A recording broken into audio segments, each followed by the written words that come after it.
કરીએ તો Deesa factory blast કેસમાં તપાસનો ધમધમાટ.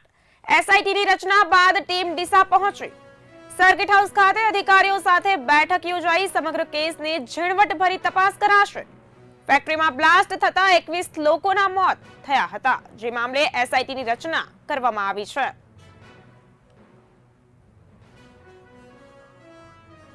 ફેક્ટરીમાં બ્લાસ્ટ થતા 21 લોકોના મોત નિપજ્યા હતા, જેની તપાસ માટે એસઆઈટીની રચના કરવામાં આવી છે.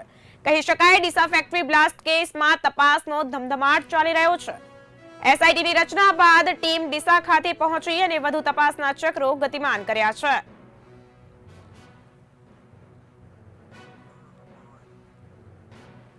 સમગ્ર કેસની ઝીણવટભરી તપાસ હાથ ધરવામાં આવી રહી છે. આ મામલે ફેક્ટરી બ્લાસ્ટ થતા 21 લોકોના દુઃખદ મોત થયા હતા, જે મામલે તપાસ હાથ ધરવામાં આવી છે.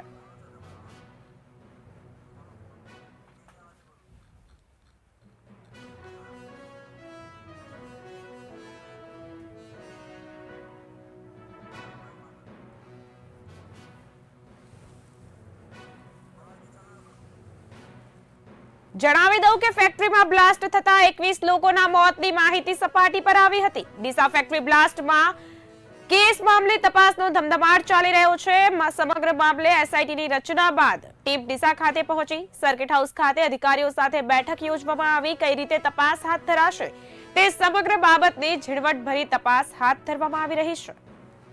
ફેક્ટરીમાં બ્લાસ્ટ થતા દુઃખદ મોતના સમાચાર સામે આવ્યા હતા, જે સમગ્ર ઘટનાની તપાસ મામલે એસઆઈટીની રચના કરવામાં આવી છે.